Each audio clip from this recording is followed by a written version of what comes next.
أعوذ بالله من الشيطان الرجيم بسم الله الرحمن الرحيم الحمد لله رب العالمين الرحمن الرحيم مالك يوم الدين إياك نعبد وإياك نستعين اهدنا الصراط المستقيم صراط الذين أنعمت عليهم غير المغضوب عليهم ولا الضالين صدق الله العظيم mic man ভাই একটু ব্যাসটা কমাও, কালকে চাপড়াতে মাইকের ব্যাস দিয়ে আমার গলাটা নষ্ট হয়ে গেছে। আলহামদুলিল্লাহ আলহামদুলিল্লাহি কাফা ওয়া সালামুন আলা ইবাদিহিল্লাযিনা ইসতাফা আম্মা বাদ فقد قال الله تبارك وتعالى في كلامه المجيد وفيه الفرقانه الحميد بسم الله الرحمن الرحيم يا أيها الذين آمنوا هل أدلكم على تجارة تنجيكم من عذاب أليم تؤمنون بالله ورسوله وتجاهدون في سبيل الله بأموالكم وأنفسكم ذلكم خير لكم إن كنتم تعلمون وإلى موضع آخر قد جاءكم من الله نور وكتاب مبين كتاب أنزلناه إليك لتخرج الناس من الظلمات إلى النور وإلى موضع آخر كيف تكفرون بالله وكنتم أمواتا فأحياكم ثم يميتكم ثم يحييكم ثم إليه ترجعون وإلى موضع آخر إن الدين عند الله الإسلام إلى آخر الآية قال النبي صلى الله عليه وسلم لا يؤمن أحدكم حتى أكون أحب إليه من والده وولده والناس أجمعين متفق عليه وقال النبي صلى الله عليه وسلم من بنى لله مسجدا بنى الله له البيتا في الجنة أو كما قال النبي صلى الله عليه وسلم الحمد لله আজকের এই জলসার নির্ধারিত নির্বাচিত যোগ্যতম সভাপতি মহাশয়, উপস্থিত বিজ্ঞাপিত অবিজ্ঞাপিত ওলামায়ে কেরাম, আমার সামনে বসে থাকা দিন দরদি বাবা জীবন ভাইরা, পর্দার আড়ালে লুকিয়ে থাকা মা বোনেরা ও খালারা, রইল আমার শ্রীনিমত সালাম ও শুভেচ্ছা। সেই মহান রব্বুল আলামিনের লাখো শুকরিয়া যে আল্লাহ আমাকে ও আপনাকে বড় ভালোবেসে রহম ও করম করে কুরআন ও হাদিসের মজলিসে আসার বসার শোনার তৌফিক দান করেছেন বাবা। তাই তিনার শুকরিয়া অর্থে মহব্বতের সহিত একবারকে বলে একবার আলহামদুলিল্লাহ। তারপরে পরে বিশ্ব নবী সাল্লাল্লাহু আলাইহি ওয়াসাল্লামের প্রতি লাখো লাখো দরুদ ও শান্তির ধারা বর্ষিত হোক। জোরে বলে আল্লাহুম্মা আমিন। আর একটু জোরে বলে আল্লাহুম্মা আমিন। ভাই মহতরাম, বুজুর্গ, দোস্ত, রাজিজ, আজকে আমরা এখানে যিনারা বসে আছি আমরা সবাই মুসলমান। জোরে বলুন ঠিক কিনা? আমাদের ধর্মের নাম কি? ইসলাম। আল্লাহর কোরআন বলছে ইন্নাদ দীনা ইনদাল্লাহিল ইসলাম। মহান রব্বুল আলামিন বলেছেন আমার কাছে সবথেকে পছন্দের ও মনোনীত ধর্ম হলো ইসলাম ধর্ম। জোরে বলে আলহামদুলিল্লাহ। পৃথিবীতে বহু ধর্ম আছে। আল্লাহ পাক ইচ্ছা করলে আমাকেও আপনাকে হিন্দু ধর্মে পাঠাতে পারতেন, ইচ্ছা করলে খ্রিস্টান ধর্মে পাঠাতে পারতেন। তা না করে যে ধর্মটা আল্লাহর কাছে নামে দামে রহমতি জান্নাতি সম্মানী ধর্ম, সেই ধর্মে পাঠিয়েছেন। আর একবার বলে আলহামদুলিল্লাহ। এই ধর্মে পাঠিয়েছেন কেন? ধর্ম নিয়ে খেলা করার জন্য না, ইসলামকে আঁকড়ে রাখবে, আল্লাহর হুকুম জীবনে ফিট করে নেবে, আল্লাহর বিধানকে মেনে চলবে। এই কারণে মহান রব্বুল আলামিন আমাদেরকে এই ধর্মে পাঠিয়েছেন। ওয়ামা খালাকুল জিন্না ওয়াল ইনসা ইল্লা লিয়াবুদুন। আল্লাহ পাক বলেছেন পৃথিবীর জমিনে আমি জিন এবং ইনসানকে পাঠিয়েছি শুধুমাত্র আমার ইবাদত বান্দেগী করার জন্য, আমার হুকুম মানার জন্য। ঈমানের পরে পরে আল্লাহ পাকের সবথেকে বড় হুকুম সেটা কি? সেটা কি গো? নামাজ। ঈমানের পরে পরে আল্লাহ পাকের সবথেকে যেটা বড় হুকুম তার নাম হলো নামাজ। এই নামাজ যদি কেউ না পড়ে, আল্লাহ পাক বেনামাজিদের জন্য 15টি আযাব নির্ধারিত করে রেখেছে। কটা বললাম? দুনিয়ার জমিনে 6টি, মৃত্যুর সময় 3টি, কবরের ভিতরে 3টি, আর হাসরের ময়দানে 3টি। দুনিয়ার জমিনে যে 6টি আযাব হবে বেনামাজিদের, তার মধ্যে নাম্বার 1, বেনামাজের হায়াত কমে যাবে। ভালো করে মনোযোগ দিয়ে শুনবেন কিন্তু। নাম্বার 1, বেনামাজের হায়াত কমে যাবে। নাম্বার 2, বেনামাজির চেহারা থেকে নূর উঠে নেওয়া হবে। নাম্বার 3, বেনামাজির কোনো দোয়া কবুল হবে না। নাম্বার 4, বেনামাজির সমস্ত ভালো কাজগুলো বরবাদ হয়ে যাবে। নাম্বার 5, বেনামাজির সমস্ত কাজ যা ভালো, আপনার রোজা করে, হজ করে, জাকাত করে, জাকাত দেখ না কেন, দান খায়রাত যাই করে না কেন, নামাজ না পড়লে ওই আমলগুলো বরবাদ হয়ে যাবে, টিকাতে পারবেন না। নাম্বার 6, বেনামাজের কাছ থেকে রহমতের ফেরেশতা ভেগে যাবে। মৃত্যুর সময় 3টি। নাম্বার 1, বেনামাজি অপমানিত হয়ে লাঞ্ছিত অবস্থায় মরবে। নাম্বার 2, পিপাসিত অবস্থায় মরবে। নাম্বার 3, ক্ষুধার্ত অবস্থায় মরবে। কবরের ভিতরে 3টে। বেনামাজিদেরকে যখন কবরের ভিতরে রেখে আসা হবে, সঙ্গে সঙ্গে ওই বেনামাজির কবর 2 দিককার মাটি এইভাবে চেপে ধরে তাকে, আপনার মেশিনে যেমন গম দিলে ময়দা বের হয়ে চলে আসে, ওই বেনামাজির বডিটাকে ময়দা করে দিবে। নাম্বার 2, বিরাট আকারে সাপ নিযুক্ত করা হবে বেনামাজির কবরে। নাম্বার 3, বেনামাজির কবরে দাউ দাউ করে আগুন জ্বালিয়ে দেওয়া হবে। হাসরের ময়দানে 3টে। নাম্বার 1, আল্লাহ পাক বেনামাজিদেরকে গজবে শহীদ রাখবেন। নাম্বার 2, বেনামাজিদেরকে পুলসিরাতের কঠিন রাস্তা পার করতে দেওয়া হবে। অমাবস্যার রাত্রির থেকেও অন্ধকার, হীরার থেকেও ধার, চুলের থেকেও পাতলা, 30,000 বছরের রাস্তা। ওই রাস্তা যখন পার হতে যাবে, বেনামাজিরা কেটে কেটে পড়ে যাবে। নাম্বার 3, ওয়াইল নামক একটা দোজক আছে, ওই দোজকের ভিতরে বেনামাজিদেরকে নিক্ষেপ করা হবে। ওই জাহান্নামের ভিতরে একটা জায়গা আছে, যে জায়গাটার নাম হলো লমলম। ওই জায়গাটা আপনার সাপ আর বিচ্ছু দিয়ে পরিপূর্ণ। ওই সাপের ভিতরে তাকে নিক্ষেপ করা হবে। বড় বড় সাপগুলো পেছন দিক থেকে ধরে মনের আনন্দে সামনের দিক থেকে দংশন করবে। দুনিয়ার জমিনে বেনামাজি বাদশাকে আল্লাহ পাক কিয়ামতের কঠিন দিনে বলবে, তুমি নামাজ পড়োনি কেন? আল্লাহকে বলবে, আল্লাহ আমি দেশ পরিচালনা করতে গিয়ে নামাজ পড়ার সময় হয়নি।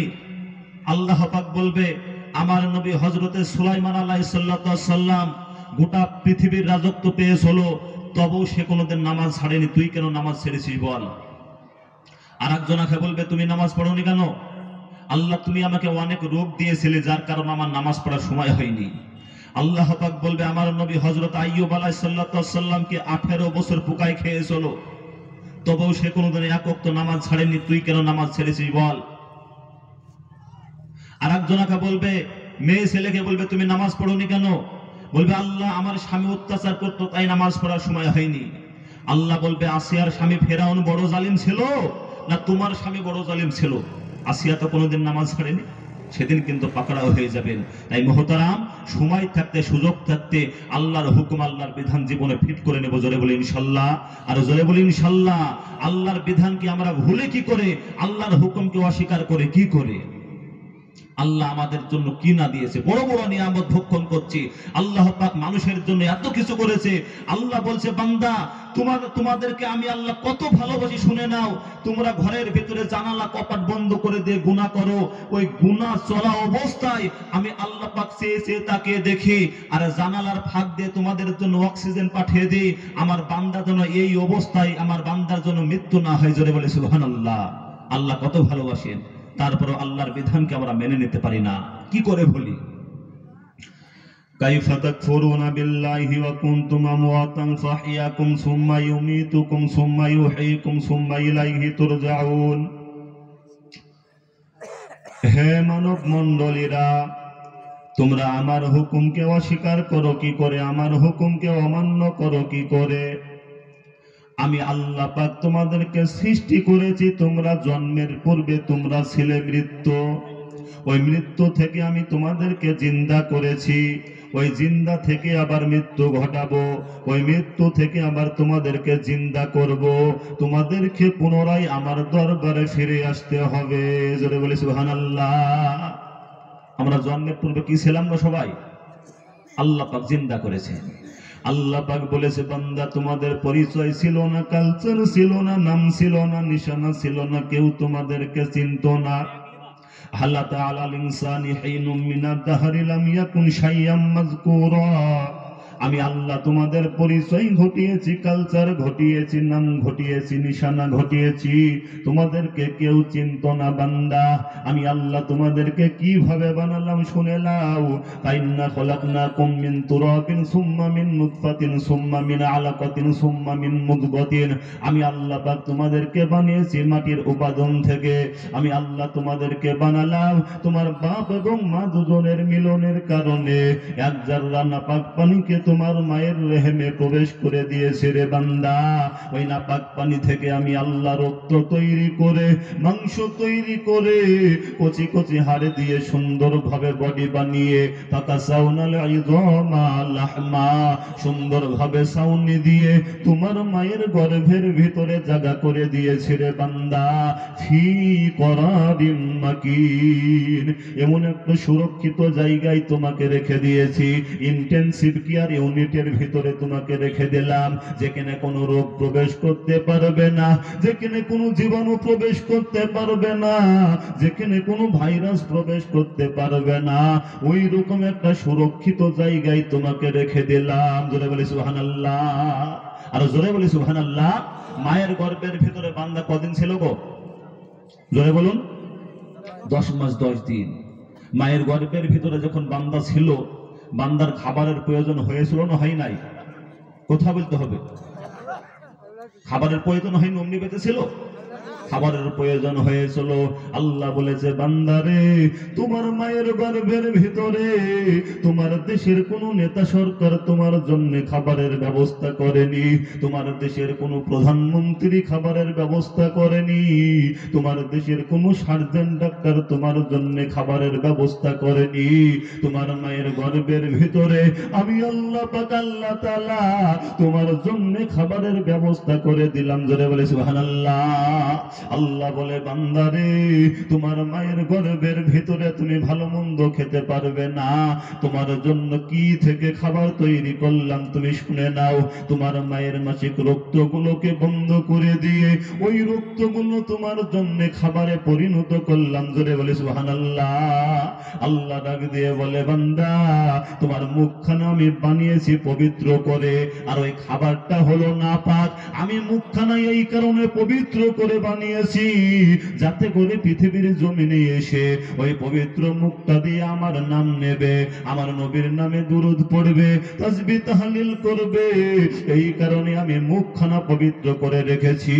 আর খাবারটা হলো নাপাক, ওই নাপাক খাবারটা আমি পবিত্র মুখের মাধ্যমে কিভাবে দিই বলো? আল্লাহ বলে, বান্দা না, ওই নাপাক খাবারটা আমি পবিত্র মুখের মাধ্যমে দিতে পারবো না। আমি সেই কারণে তোমার মায়ের নাভির সঙ্গে তোমার নাভিটাকে অ্যাডজাস্ট করে দিয়ে ওই নাভির মাধ্যমে খাবারগুলোকে পাস করলাম। যেটা বলে সুবহানাল্লাহ। তারপরে আল্লাহ ডাক দিয়ে বলে, বান্দা 10 মাস 10 দিন যখন পূর্ণ হয়ে গেল, তোমার যখন পৃথিবীর জমিনে আসার সময় হয়ে গেল রে বান্দা, ফি করারিন মাকিন, আস্তে আস্তে তুমি সুম্মা নুখরিজুকুম তিফলা, আস্তে আস্তে তুমি পৃথিবীর জমিনে চলে এলে।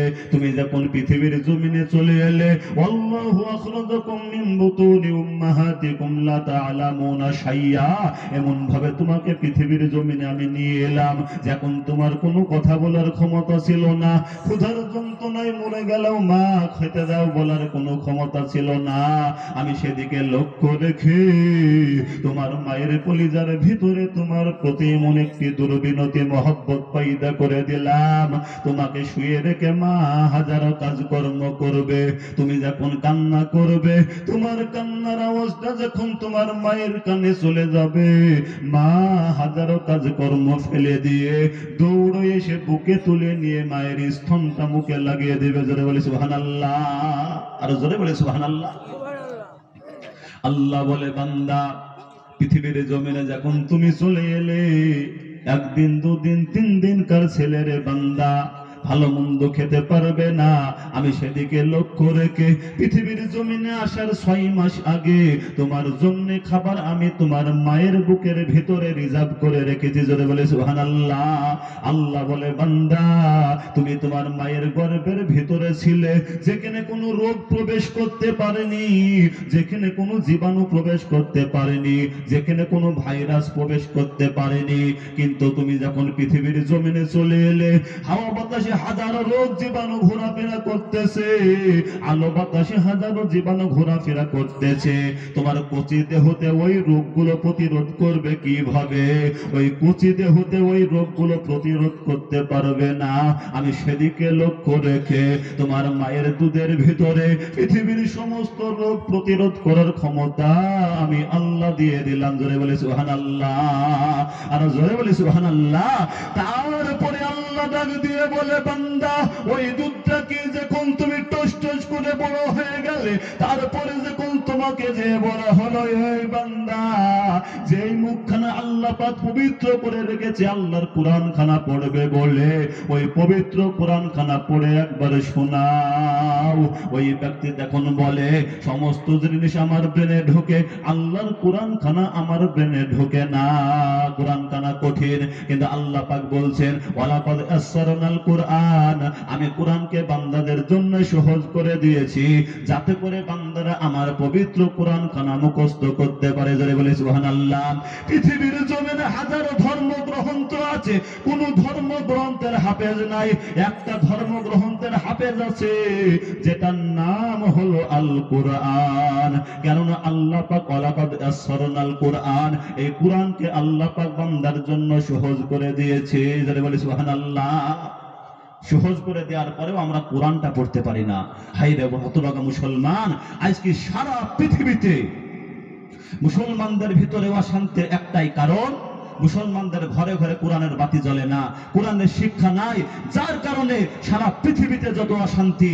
আল্লাহ পাক কোরআন ও কারিমকে মানুষের শান্তির জন্য পাঠিয়েছে, আর যে জিনিসটা আল্লাহ পাক মানুষের শান্তির জন্য পাঠিয়েছে, ওই শান্তির কাছ থেকে আমরা দূরে সরে গিয়েছি, যার কারণে আমাদের ভিতরে অশান্তি। তদানীন্তন আরবী সমাজ, যে সমাজে চুরি, ব্যভিচার, হত্যা, ধর্ষণ ইত্যাদিতে লিপ্ত ছিল গোটা জাতি, যে জাতি ছিল অসভ্য বর্বর জাতি, যারা মানুষের উপকার করা, খেদমত করা, এতে তাদের কোনো জ্ঞান ছিল না। তারা দেশ ও সমাজে চালাচ্ছিল অর্থনৈতিক দিক থেকে সুদ ভিত্তিক অর্থনীতিতে তারা বিশ্বাসী ছিল। তারা ইবাদত করতে গিয়ে প্রতিমার পূজা করত। তারা নারীর সতীত্বের মর্যাদা দিত না। তারা নারীর সতীত্বের জন ছিল। তাদের জৈবিক চাহিদা মেটাবার জন্য একটা নারীর প্রয়োজন ছিল। সেই নারীটা কার মা, কার মেয়ে, কার বোন, কার স্ত্রী, এ তাদের দেখার প্রয়োজন হতো না। এইভাবে করে আত্মার দিক থেকে, মৃত্যুপত্য সভ্যতার বিকাশের দিক থেকে অধপতি, লাঞ্ছিত, পাপ পঙ্কিলতার আবর্তে নিমজ্জিত এই সমাজটাকে রাসূল করিম সাল্লাল্লাহু আলাইহি ওয়াসাল্লাম সারা বিশ্বের শ্রেষ্ঠ সমাজে পরিণত করলেন। যে জিনিসটা দিয়ে, সেই জিনিসটার নাম হলো আল কোরআন। যারা বলে সুবহানাল্লাহ। এই কোরআন আসার পরে যারা ছিল চোর, তারা হয়ে গেল মানুষের সম্পদের আমানতদার। যারা ছিল নারীর সতীত্বের জন, তারা হয়ে গেল নারীর সতীত্বের পাহারাদার। যারা মানুষকে শোষণ করে খেত, তারা তাদের সঞ্চিত ধন সম্পদ গরিবদের মাঝে বন্টন করে দিতে লাগলো। জনসাধারণের জন্য তাদের আদর্শিকতার, চরিত্রের, আমানতদারের অমূল পরিবর্তন। যে পরশ পাথরে ছোঁয়া হলো, সেই পরশ পাথরটির নাম হলো আল কোরআন। যারা বলে সুবহানাল্লাহ। এই কোরআনের ছোঁয়া লেগে, কোরআনের টাচ লেগে পৃথিবীর কুখ্যাত ব্যক্তিরা পৃথিবীর শ্রেষ্ঠ মানবে পরিণত হয়েছেন। হযরতে ওমর ফারুকের মতন কুখ্যাত ব্যক্তি এই কোরআনের ছোঁয়া লেগে, কোরআনের টাচ লেগে পৃথিবীর শ্রেষ্ঠ মানবে পরিণত হয়েছেন, এমনকি নবী হওয়ার যোগ্যতা অর্জন করেছেন। যারা বলে সুবহানাল্লাহ। কোরআন আল্লাহ পাক বলতে হবেই তো, এই কোরআন যে মানুষের শান্তির জন্য আমি পাঠিয়েছি। কদ জাআকুম মিনাল্লাহি নূরু ওয়া কিতাবুম মুবিন। আমি আল্লাহ পাক আল্লাহ তাআলা আমার পক্ষ হইতে আমার বান্দাদের জন্য পাঠালাম একখানা আলো এবং একখানা কিতাব। জোরে বলে সুবহানাল্লাহ। আলোটা হলেন হযরত মুহাম্মদ মুস্তাফা সাল্লাল্লাহু আলাইহি ওয়াসাল্লাম, আর কিতাবটা হলো আল্লাহর কোরআন। একখানা আলো পাঠানোর পরে আলোর উপরে আবার একখানা কিতাব কেন অবতীর্ণ করলেন? কিতাবু আনজালনাহু ইলাইকা লিতুখরিজান নাসা মিনাজ যুলুমাতি ইলান নূর। এই নবী মুহাম্মদ, আমি এই কারণে আপনার উপরে একখানা কিতাব অবতীর্ণ করেছি, যাতে করে আপনি মানুষকে অন্ধকার থেকে আলোর দিকে নিয়ে যেতে পারেন, যাতে করে আপনি মানুষকে ভুল রাস্তায় থেকে সঠিক রাস্তায় নিয়ে যেতে পারেন, যাতে করে আপনি মানুষকে খারাপ রাস্তায় থেকে ভালো রাস্তায় নিয়ে যেতে পারেন। এই কোরআনের সহযোগিতা নিয়ে, কোরআনের মারফতে, জোরে বলে সুবহানাল্লাহ। আল্লাহর নবীর উপরে যখন কোরআন অবতীর্ণ করা হলো, আল্লাহর নবী গুনগুন করে কোরআন তেলাওয়াত করে, আর সমগ্র পৃথিবীবাসী আল্লাহর নবীর দিকে ঝুঁকে পড়ে, কোরআনের প্রতি আকৃষ্ট হয়ে পড়ে। আর মক্কার কাফের বেঈমানদের মাথায় হাত, মুহাম্মদ এই কোন জিনিস শিখে এলো? মুহাম্মদ এটা তিলাওয়াত করলে সমগ্র পৃথিবীবাসী কোরআনের প্রতি আকৃষ্ট হয়ে পড়ে। কাফের বেঈমানের দলেরা বলা বলি করতে লাগলো, মুহাম্মদ বোধহয় পাগল হয়ে গিয়েছে, কোন কবির কাছ থেকে কবিতা শিখে এসে পাঠ করে। এই কথার উত্তর বিশ্ব নবী দিলেন না, এই কথার উত্তর স্বয়ং মহান রব্বুল আলামিন দিলেন, ওয়ামা সাহিবুকুম বিমাজনুন। এই মক্কাবাসীরা, তোমাদের সাথে মুহাম্মদ পাগল নন, তিনি হলেন বারহাক, আমার নবী এবং আমার বন্ধু। জোরে বলে সুবহানাল্লাহ। আমার নবী বিশ্ব নবী কোরআন তেলাওয়াত করে, আর মক্কার কাফের বেঈমানের দলেরা মনে মনে ভাবতে লাগলো, মুহাম্মদ এই জিনিসটা কোথায় থেকে আবিষ্কার করলো? এটা আমাদেরকে সংগ্রহ করতে হবে। আল্লাহর নবী রাত্রিবেলায় ঘরে বসে কোরআন তেলাওয়াত করে, আর মক্কার কাফের বেঈমানের দলেরা আল্লাহর নবীর দেওয়ালে কান লাগে কোরআন সংগ্রহ করতে গিয়েছে। রাত্রিবেলায় গিয়েছে আবু জেহেল, গিয়েছে উতবা, গিয়েছে সাইবা, গিয়েছে আবু সুফিয়ান গিয়েছে। এরা রাত্রিবেলায় দাঁড়িয়ে দাঁড়িয়ে কোরআন তেলাওয়াত শুনে, বাড়ি আসা তো দূরের কথা, কোরআনের আওয়াজ শুনে সারা রাত্রি দাঁড়িয়ে দাঁড়িয়ে কোরআন শুনে বসার কথা ভুলে গিয়েছে। মুয়াজ্জিন আযান দিয়েছে ফজরে, আসসালাতু খায়রুম মিনান নাওম। তারা মনে মনে ভেবেছে সকাল হয়ে গেল, মানুষ দেখে ফেললে আমাদের জাত চলে যাবে, বাড়ির দিকে রওনা। আবু জেহেল বলে, আবু সুফিয়ান তুমি কোথায় গিয়েছিলে? মুহাম্মদের বাড়ির কোনায় কোরআন সংগ্রহ করতে গিয়েছিলাম। উতবা তুমি কোথায় গিয়েছিলে? আমিও গিয়েছিলাম। আবু লাহাব তুমি কোথায় গিয়েছিলে? আমিও গিয়েছিলাম। সাইবা তুমি কোথায় গিয়েছিলে? আমিও গিয়েছিলাম। আবু সুফিয়ান বলছে, নেতা আবু জেহেল, আপনি যদি কিছু মনে না করেন একটা কথা বলবো বলে ফেলো। সারা রাত্রি ধরে যে কোরআন তেলাওয়াত শুনে এলাম, এটা শোনার পরে আমার মনে হয় এটা কোনো মানুষের বানানো কিতাব হতে পারে না, এটা আল্লাহ পাকের পক্ষ হইতে এসেছে। জোরে বলে সুবহানাল্লাহ। এই আবু জেহেল তখন বলল, আবু সুফিয়ান এটা আমারও মনে হয়, কিন্তু মনে করলে চলবে না, মনে করলে হয়তো আমরা ওমরের মতন পাগলামি করে বসবো। কাল থেকে তোমরা কেউ মুহাম্মদের বাড়ির কোনায় আসবে না, তোমরা সবাই আমার হাতে হাত দিয়ে শপথ করো, সবাই আমার হাতে হাত দিয়ে শপথ করো, কাল থেকে তোমরা কেউ মুহাম্মদের বাড়ি কোনো আসবে না। সবাই নেতা আবু জেহেলের হাতে হাত দিয়ে শপথ করে বাড়ি চলে গেল। রাত আজকে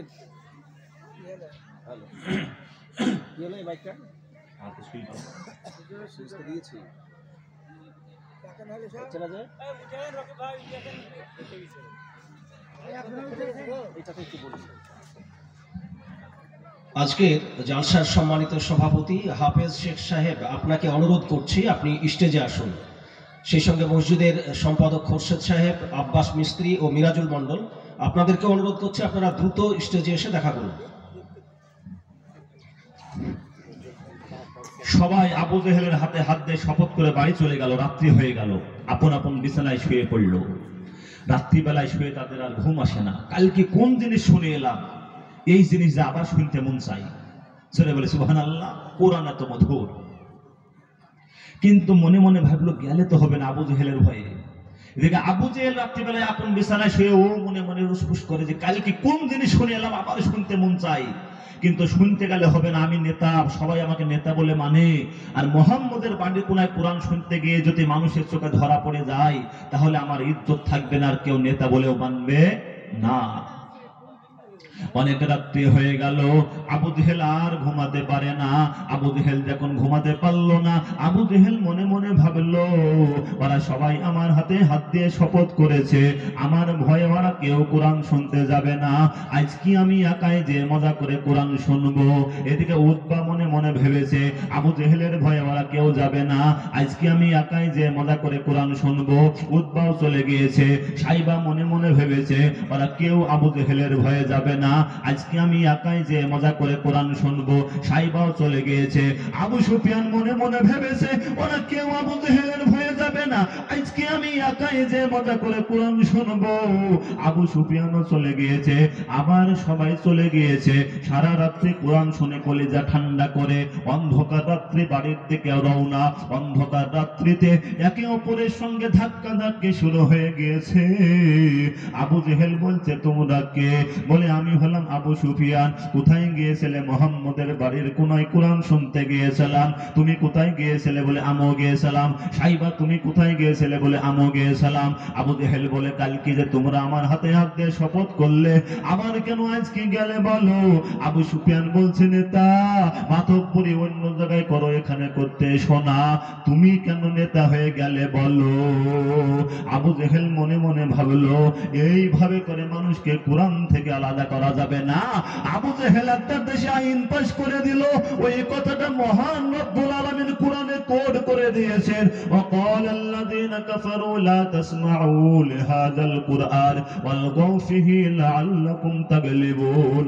এই মক্কাবাসীরা, তোমরা কেউ মুহাম্মদের বাড়ির কোনায় কোরআন শুনতে যাবে না, বরং যেই জায়গায় কোরআন তেলাওয়াত করা হবে, কোরআনের আলোচনা করা হবে, সেই জায়গায় যে তোমরা হট্টগোল সৃষ্টি করে দেবে, তাহলে তোমরাই বিজয়ী হবে। এও তোমরা কোরআন শুনতে যাবে না। গোটা পৃথিবীর লোক হাজী সাহেবরা হজ করতে এসেছে, আর তাবুতে তাবুতে গিয়ে আবু জেহেল তাদেরকে ভাঙাচ্ছে। আমাদের দেশে মোহাম্মদ নামক এমন একজন পাগল ব্যক্তি রয়েছে, তার কথা তোমরা কেউ শুনবে না। তার কথা যদি শুনো, সে একটা মন্ত্র পাঠ করে, ওই মন্ত্রের আওয়াজ তোমাদের কানে গেলে তোমরাও পাগল হয়ে যাবে। নাউযুবিল্লাহি মিন যালিক।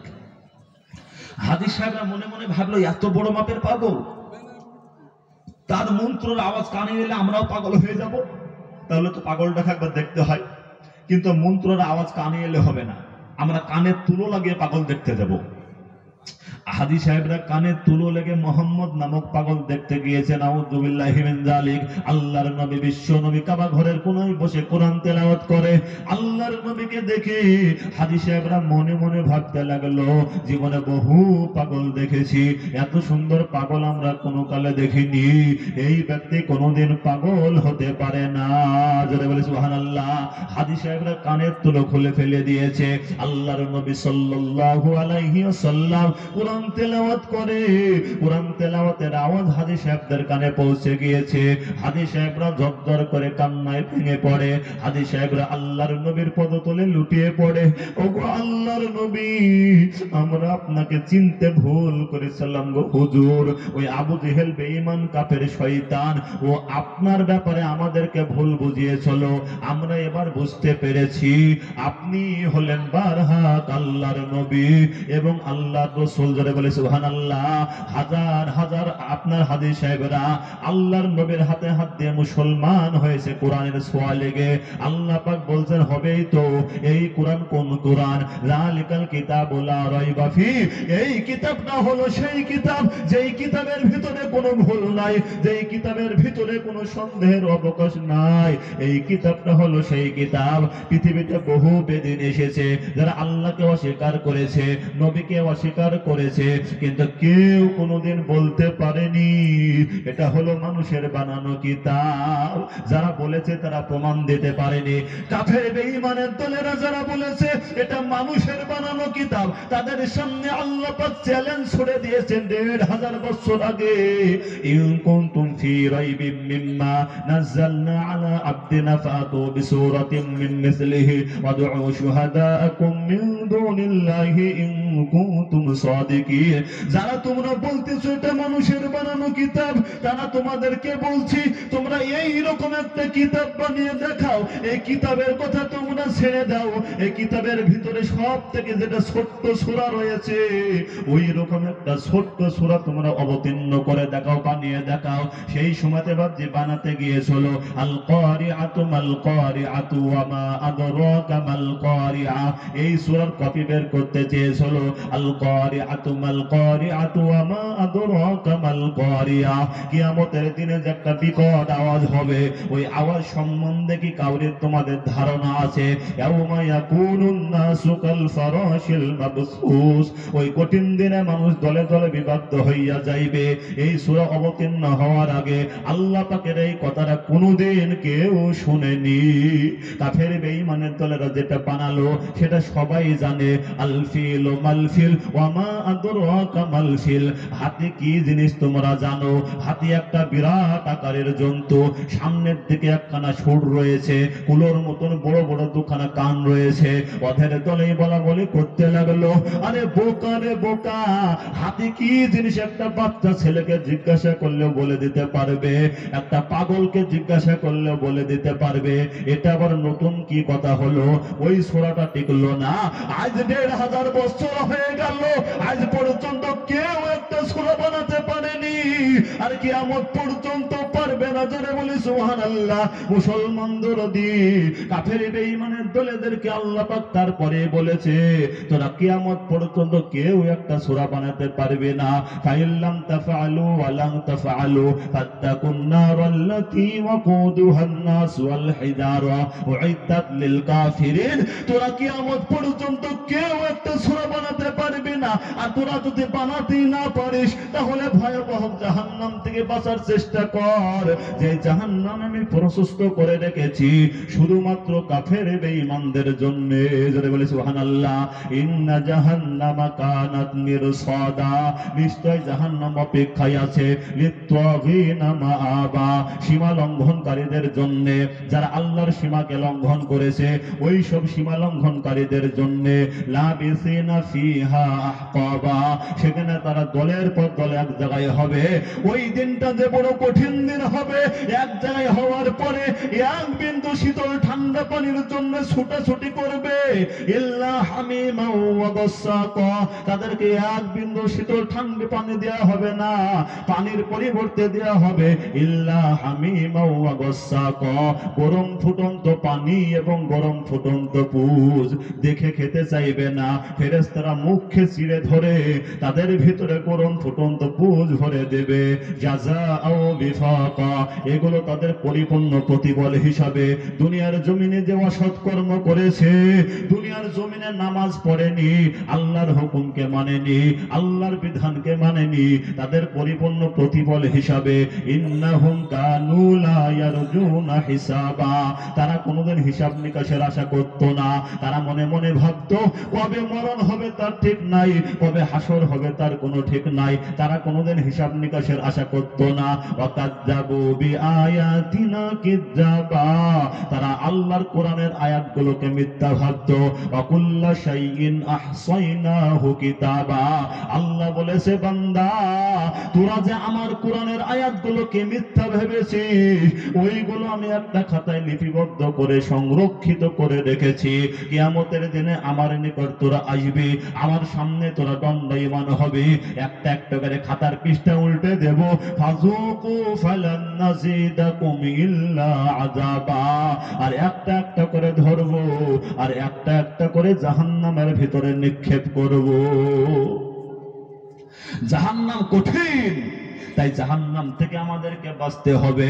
আমরা সকলেই জাহান্নাম থেকে বাঁচার চেষ্টা করবো। জোরে বলি ইনশাল্লাহ, আর জোরে বলি ইনশাল্লাহ। জাহান্নাম থেকে বাঁচতে গেলে আল্লাহর ভয়ে কান্না করতে হবে, আল্লাহর হুকুমকে মেনে নিতে হবে। যারা খোদা ভীরু হবে, ইন্নাল মুত্তাকিনা ফি যিলালি ওয়া উয়ুন, নিশ্চয় আল্লাহকে যারা ভয় করবে তারা থাকবে জান্নাত এবং ছায়ার তলে। ওয়া ফাওয়াকিহা মিম্মা ইয়াশতাহুন, তাদের বঞ্চিত ফলমূলের মধ্যে। কুলু ওয়াশরাবু হানিআম বিমা কুনতুম তা'মালুন, আল্লাহ বলবে পৃথিবীর জমিনে যা কিছু করে এসেছো, আমার ভয়ে নামাজকে ছাড়োনি, আমার ভয়ের লোকের ক্ষতি করোনি, তার বিনিময়ে আজকে তোমরা তৃপ্তির সঙ্গে পানাহার করো। যারা বলে সুবহানাল্লাহ। ইন্না কাযালিকা নাজিল মুহসিনিন, আমি সৎ কর্মশীলদেরকে এইভাবে পুরস্কৃত করতে থাকবো, কিন্তু কাফের বেঈমানদেরকে পুরস্কার দেব না। কুলু ওয়া তামাত্তাউ কলিলান ইন্নাকুম মুজরিমুন, এই কাফের বেঈমানের দলেরা তোরা কিছুদিন খেয়ে নে এবং ভোগ করে নে, কেননা তোরা যে অপরাধী। ওয়াইলু ইয়াউমা ইযিল লিল মুকাজ্জিবিন, কিয়ামতের কঠিন দিনে তোদের দুর্ভাগ্য হবে।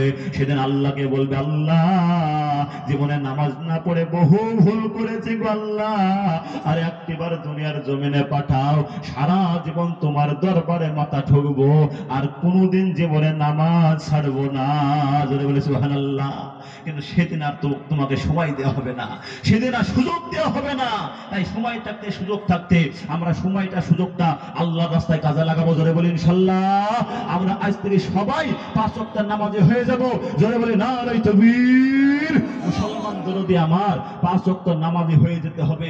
নামাজ ব্যতীত আপনাকে কবরের আযাব থেকে কেউ বাঁচাতে পারবে না, নামাজ ব্যতীত আপনাকে জাহান্নামের আগুন থেকে পৃথিবীর কোনো জিনিসে বাঁচাতে পারবে না। তাই আজ থেকে আমরা সবাই 5 ওয়াক্তের নামাজি হয়ে যাব। জোরে বলি ইনশাআল্লাহ।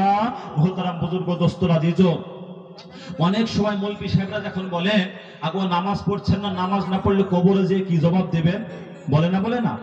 তখন মৌলবি সাহেবদেরকে আমরা উত্তর করে কি জানেন? মৌলবি সাহেব, তোমাদের তো কাজ নেই, পরের বাড়ি খাচ্ছ, ভালোই হয়েছে, তোমরা পড়ো, আমাদের অনেক কাজের ঝামেলায় নামাজ পড়ার সময় হয় না। বলি না, কাজের ঝামেলায় নামাজ পড়ার সময় হয় না বলে থাকি, কিন্তু হাজারো কাজ করার পরে যদি চেষ্টা থাকে, ইচ্ছা থাকে, নামাজ পড়া যায় না জোরে বলুন। আগো যায় কি যায় না? যাই। আপনারা নাম শুনেছেন খাজা মাইনুদ্দিন চিশতি রহমতুল্লাহ আলাইহি, নাম শুনেছেন আপনারা? বড় আল্লাহর ওলি ছিলেন। তিনি যখন ইন্তেকাল করলেন, তিনার জানাজার নামাজে লক্ষ লক্ষ মানুষের সমাগম। মানুষ ভাবনায় পড়ে গেল, এতগুলো মানুষের মধ্যে এত বড় আল্লাহর ওলির জানাজার নামাজখানা কে পড়াবে? মানুষ যখন ভাবনায় পড়ে গেল, খাজা মাইনুদ্দিন চিশতি রহমতুল্লাহ আলাইহির বড় ছেলে উঠে পড়লেন, বললেন, শুনেন, আমার পিতা ইন্তেকালের পূর্বে আমাকে একখানা ওসিয়ত করে গিয়েছে, বাবা শোনো, আমি ইন্তেকালের পরে আমার জানাজার নামাজখানা ওই ব্যক্তিকে পড়াতে দেবে যার ভিতরে 3টে গুণ থাকবে। কটা গুণ? তাড়াতাড়ি বলুন, কটা গুণ? 3টে গুণ। মানুষ বললেন যে হুজুর 3টে গুণ কি কি একটু আমাদেরকে বলে দিন, আমরা ভেবে দেখি আমাদের ভিতরে ওই 3টে গুণ আছে কিনা। খাজা মাইনুদ্দিন চিশতি রহমতুল্লাহ আলাইহির বড় ছেলে উঠে পড়লেন। নাম্বার 1 হলো, যার নামাজ ফরজ হওয়ার পর থেকে নিয়ে আমার পিতার মৃত্যুর দিন পর্যন্ত যার কোনোদিন তাকবীরে উলা ছুটেনি। নাম্বার 2 হলো, যার নামাজ ফরজ হওয়ার পর থেকে নিয়ে আমার পিতার মৃত্যুর দিন পর্যন্ত যার কোনোদিন আসরের 4 রাকাত সুন্নাত ছুটেনি। নাম্বার 3 হলো, যার নামাজ ফরজ হওয়ার পর থেকে নিয়ে এই দিন পর্যন্ত যার কোনোদিন তাহাজ্জুদের নামাজ ছুটেনি। এই 3টে গুণ যার ভিতরে থাকবে, ওই ব্যক্তি আমার পিতার জানাজার নামাজখানা পড়াবে। যারা বলে সুবহানাল্লাহ। লক্ষ লক্ষ মানুষের মুখখানা মাটি পানে হইয়া গেল। আহারে পীর সাহেব এত বড় শর্ত দিয়ে গিয়েছেন, এরকম মানুষ ভারত, পাকিস্তান, বাংলাদেশ কেন, সারা পৃথিবীতে খুঁজে এইরকম মানুষ একটাও পাওয়া যাবে না। হবে না। কেউ হাত তুললো না, হুজুর এই ব্যক্তি আমি আছি এ কথা কেউ বললো না। অনেকক্ষণ যখন সময় পার হয়ে গেল, মিডিল থেকে একজন ব্যক্তি খাড়া হয়ে উঠে পড়লেন, যার মাথায় ছিল সাদা পাগড়ি, গায়ে ছিল বড় জুব্বা, গুটি গুটি পায়ে চলে এলেন। খাজা মাইনুদ্দিন চিশতি রহমতুল্লাহ আলাইহি লাশ কানাকে জোরে ধরলেন, লাশ কানাকে জোরে ধরে কান্নায় ভেঙে পড়লেন। বলেন হুজুর গো,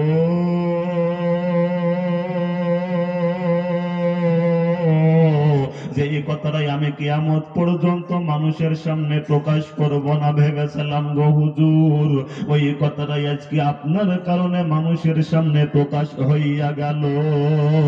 বলেন হুজুর গো, আমি যে এত বড় আল্লাহর ওলি, এত বড় তাহাজ্জুদ পড়নেওয়ালা, এই কথাটাই আমি মানুষের সামনে কিয়ামত পর্যন্ত প্রকাশ করতে চেয়েছিলাম না, কিন্তু পরিস্থিতিতে পড়ে আজকে আপনার জন্য ওই কথাটা মানুষের সামনে প্রকাশ হইয়া গেল।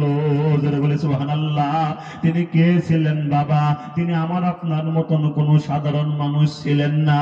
সেই সময়তে বাবজি ভারত, পাকিস্তান, বাংলাদেশ তিনটি দেশ মিলে একটা দেশ ছিল। এত বড় দেশের প্রধানমন্ত্রী ছিলেন তিনি।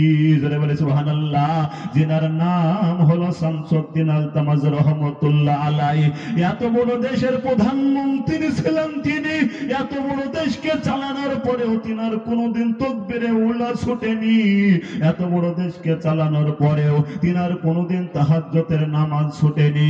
এত বড় দেশকে চালানোর পরেও তিনার কোনোদিন আসরের 4 রাকাত সুন্নাত ছুটেনি। আর আমি আপনি সাধারণ মানুষ হয়ে আমার আপনার নামাজ ছুটে যাই রে বাবা।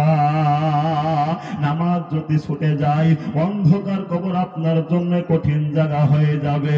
দয়ার রাসূল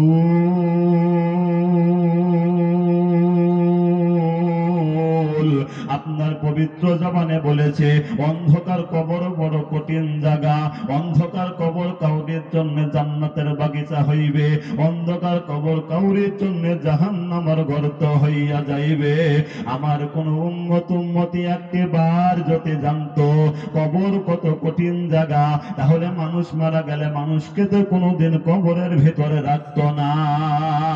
দয়ার নবীর জামাই হযরত ওসমান গনি, তিনি যখন কবরের পাথর দিয়ে চলে যেতেন, চোখের পানিতে দাড়িগুলো ভিজে ভিজে জড়ো হয়ে যেত। সাহাবায়ে কেরামরা বলতেন, হুজুর গো, আল্লাহর নবীর মজলিসে বসে থাকেন, আল্লাহর নবী যখন জাহান্নামের বর্ণনা করে তখন আপনার চোখে পানি দেখতে পাই না, আর আপনি কবরের পাথর দিয়ে গেলে আপনার চোখে কেন পানি এসে যায়? সঙ্গে সঙ্গে বলতেন, সাথী ভাই,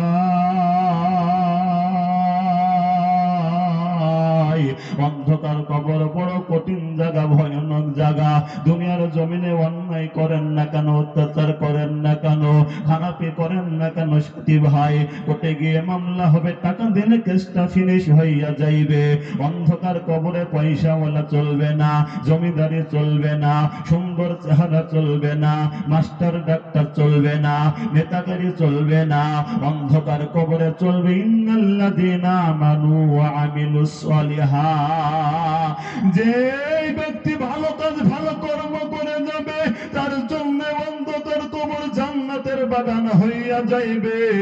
আর যে ব্যক্তি আল্লাহর দিনকে মেনে নেবে না, তার জন্য অন্ধকার কবর জাহান্নামের গর্ত হইয়া যাইবে। ওই কবর যে বড় কঠিন, ওই কবর থেকে আমাদেরকে বাঁচতে হবে। ওই কবর থেকে বাঁচতে গেলে আল্লাহর দিন বাঁচিয়ে নেবে, আল্লাহর বিধান বাঁচিয়ে নেবে, আল্লাহর হুকুম বাঁচিয়ে নেবে, আল্লাহর ঘর মসজিদ বাঁচিয়ে নেবে। এই কিনে আমরা যতগুলো মানুষ বসে আছি, ওই অন্ধকার কবরে অনেকের মা চলে গিয়েছে, অনেকের বাপ চলে গিয়েছে, অনেকের ভাই চলে গিয়েছে, তারা কবরবাসী হয়ে গিয়েছে, তাদের আমলের দরজা বন্ধ হয়ে গিয়েছে, তারা চাতক পাখির ন্যায় চেয়ে বসে আছে।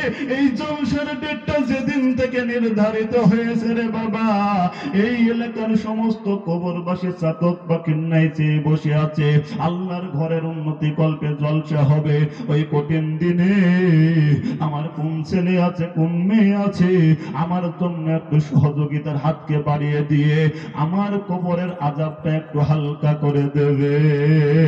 ওই কবর যে কঠিন,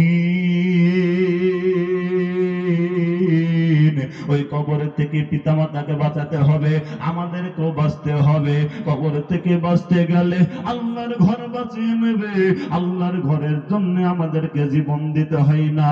আল্লাহর নবীর সাহাবায়ে কেরামরা আল্লাহর ঘরের জন্য জীবনকে বিলিয়ে দিয়েছে। কাফের বেঈমানের দলেরা যখন বলেছে মুসলমানদের দিনকে রাখবো না, ইসলামকে রাখবো না, আল্লাহর ঘরগুলোকে রাখবো না, আল্লাহর নবী বিশ্ব নবী ঘোষণা করে দিলেন হাজার হাজার সাহাবায়ে কেরামদের সমাগম। আল্লাহর নবী বললেন সাহাবারা আমি বেঈমানদের বিরুদ্ধে জিহাদ ঘোষণা করে দিলাম।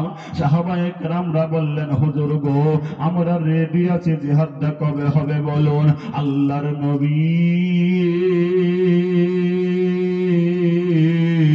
ডাক দিয়ে বললেন সাহাবা জিহাদের ময়দানে যেতে গেলে সামান পাত্রের প্রয়োজন রয়েছে, আমাদেরকে সামান পাত্র কিনতে হবে।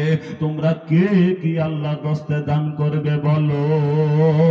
হাজার হাজার সাহাবায়ে কেরামদের সমাগম। পিছন দিক থেকে উঠে পড়লেন হযরত উসমান গনি। লাব্বাইক ইয়া রাসূলুল্লাহ ইয়া হাবিবাল্লাহ, আমি হলাম হযরতে উসমান গনি। আমি আমার সম্পত্তি 3 ভাগে ভাগ করলাম গো হুজুর। 2 ভাগ আমার কাছে রেখে দিলাম, আর 1 ভাগ আমি আল্লাহ এবং আল্লাহর রাসূলের রাস্তায় দান করে দিলাম। জোরে বলি সুবহানাল্লাহ, আর জোরে বলি সুবহানাল্লাহ। নাম্বার 2 উঠে পড়লেন হযরতে আলী। ইয়া রাসূলুল্লাহ ইয়া হাবিবাল্লাহ, আমি হযরতে আলী আমার সম্পত্তি আমি 2 ভাগে ভাগ করলাম, 1 ভাগ আমার কাছে রেখে দিলাম, আর 1 ভাগ আমি আল্লাহ এবং আল্লাহ রাসূলের রাস্তায় দান করে দিলাম। জোরে বলি সুবহানাল্লাহ। নাম্বার 3 উঠে পড়লেন হযরতে আবু বকর সিদ্দিক।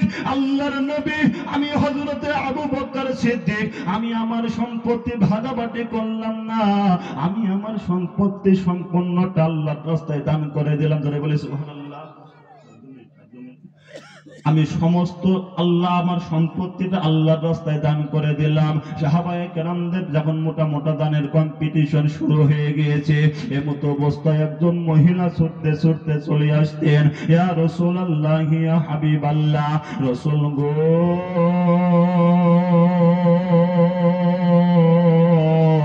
সাহাবায়ে কেরামরা যখন মোটা মোটা দান করলো গো হুজুর, আমি আর থাকতে পারলাম না। আমি থাকতে না পেরে বাড়িতে ছুটে চলে গেলাম। আমার ঘরের ভিতরে আমি ঢুকে পড়লাম। আমার ঘরের ভিতরে ঢুকে আমি খোঁজাখুঁজি শুরু করে দিলাম। আমার ঘরের ভিতরে আমি খোঁজাখুঁজি শুরু করে দিলাম। আমার ঘরে আমি কোনো জিনিস খুঁজে পেলাম না গো হুজুর। আমার ঘরে ছিলাম শুধুমাত্র আমি আর আমার 2 মাসের বাচ্চা। আমার ঘরে যখন আমি কোনো জিনিস খুঁজে পেলাম না, আমি আমার ঘর থেকে আমার বাচ্চা কানা নিয়ে চলে এলাম। আমি আমার বাচ্চাকে আল্লাহর রাস্তায় দান করে দিলাম।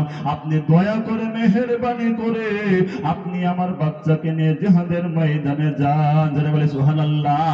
আল্লাহর নবী বলতেন মারে পাগলামি করিস না, এই বাচ্চা ছেলেকে নিয়ে গিয়ে কি করব বল।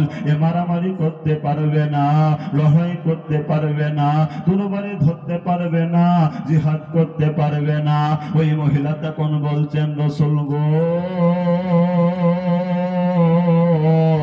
জিহাদের ময়দানে যোদ্ধালে যুদ্ধ চলবে, কাফের বেঈমানের দলেরা আপনাকে লক্ষ্য করে যখন তরবারি দিয়ে আঘাত করবে, আপনাকে লক্ষ্য করে যখন তীর দিয়ে আঘাত করবে, ওই মুহূর্তে আপনি আমার 2 মাসের বাচ্চা কানাকে ঢাল রূপে ব্যবহার করবেন। কাফের বেঈমানদের তরবারির তীরে না গায়ে পড়ে আমার বাচ্চা পৃথিবীর জমিন থেকে চলে যান, আপনি যেন দুনিয়াতে মাহফুজ থেকে যান গো রাসূল। কাল কঠিন কিয়ামতের দিনে আল্লাহ ডাক দিয়ে বলবেন হে মহিলা আমার দিনের জন্য কি করেছিস বল। সেদিন আমি বলবো আল্লাহ আপনার রাস্তায় আমি বেশি কিছু করতে পারি নাই, আমার সন্তানকে জিহাদের ময়দানে পাঠিয়েছিলাম, জিহাদের ময়দানে গিয়ে আমার সন্তান শহীদ হয়েছে, আমি হলাম সেই শহীদ সন্তানের মা। ওগো আল্লাহ আমার সন্তানের শহীদে যদি আপনি খুশি হন, তার বিনিময়ে আপনি আমাকে একটু জান্নাতের কোনায় জায়গা দেন। জোরে বলি সুবহানাল্লাহ। আল্লাহর ঘরের হেফাজতের জন্য, ইসলামের হেফাজতের জন্য সাহাবায়ে কেরামরা সন্তানকে বিলিয়ে দিয়েছে, ধন সম্পদ বিলিয়ে দিয়েছে, জীবনকে বিলিয়ে দিয়েছে। আজকে ইসলামকে হেফাজতের জন্য, আল্লাহর ঘরের হেফাজতের জন্য আমি আপনাদেরকে জীবন দিতে বলবো না, আমি আপনাদেরকে সয় সম্পদ হারাতে বলবো না। আপনারা সকলেই জানেন এটা হলো মসজিদের উন্নতি কল্পে জালসা। আল্লাহর ঘর মসজিদ, আল্লাহর নবী বললেন মান বানা লিল্লাহি মসজিদান বানাল্লাহু লাহুল বাইতান ফিল জান্নাহ। পৃথিবীর জমিনে যারা মসজিদকে বানিয়ে দিল, আমি আল্লাহ পাক জান্নাতের ভিতরে তাদের জন্য একখানা ঘর বানিয়ে দেব। আজকে আমার আপনার বিল্ডিং বালাখানা হয়ে গিয়েছে, আমার ঘরটা মার্বেল বসিয়ে চকচক করেছে, আল্লাহর ঘরটা অসম্পূর্ণ থাকবে। সেটা হতে পারে না রে বাবা। আল্লাহর অসম্পূর্ণ ঘরটা সম্পূর্ণ করতে আপনাদের দ্বারা আমি ছোট্ট করে একটা ভিক্ষার ঝোলাকে পেতে দেব। সাহাবায়ে কেরামরা সন্তানকে দিয়েছে, জীবন দিয়েছে। আমি জীবন দিতে পারবো না, সন্তান দিতে পারবো না। হুজুর গো, আমি কিছু অর্থ দিতে পারবো, এই এরাদা ইচ্ছা নিয়ে আগে আসবেন ইনশাল্লাহ। আমি একবার তাকবীর দেব, তাকবীর দেওয়ার সঙ্গে সঙ্গে সর্বপ্রথম আল্লাহর ঘরের হেফাজতের জন্য, আল্লাহর ঘরটাকে সম্পন্ন করার জন্য একজন মার্দে মুজাহিদকে আমি বলবো মাত্র 10,000 টাকার দাতা। একজন মার্দে মুজাহিদ হাত কানা উঁচু করে দিবেন ইনশাল্লাহ। বলবেন হুজুর গো, আমি নগদ পারলে আলহামদুলিল্লাহ, না পারলে নামটা লিখে দিলাম, আমি পরে আস্তে আস্তে দিয়ে শোধ করে দেব ইনশাল্লাহ। এই বলে একজন মার্দে মুজাহিদ হাত কানা উঁচু করে দিবেন। ধরে বলি নারে তাকবীর। সর্বপ্রথম আব্বাস মিস্ত্রি, মসজিদের সহসভাপতি, আপনি কোথায় আছেন? একটু ডাইসে দেখা করুন ভাই, আপনি কোথায় আছেন? ডাইসে দেখা করুন। সর্বপ্রথম একজন মার্দে মুজাহিদ 10,000 টাকার দাতা।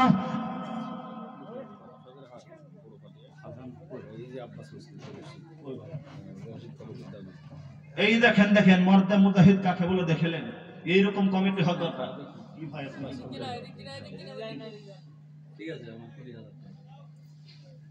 5 কুইন্টাল হয়ে যাবে ঘোষণা দিবেন লিল্লাহি তাকবীর যাকাত 5 কুইন্টাল যা দাম দাম না স্যার হয়ে যাবে ইনশাআল্লাহ। আপনি যাকাত দেন না ইনশাআল্লাহ ভাই, আল্লাহ দিবেন ইনশাআল্লাহ।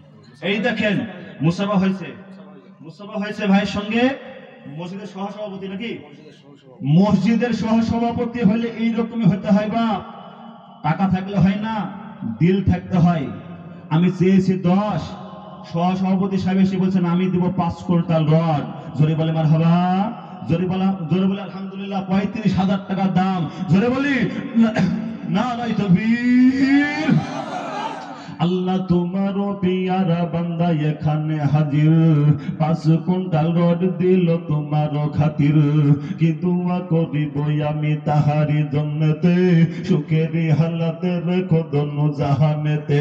এই আরো দোয়া করি আমি, করি গো মিনতি, দিও গো তুমি দানের পরিণতি। আল্লাহুম্মা আমিন। একজন হয়ে গেল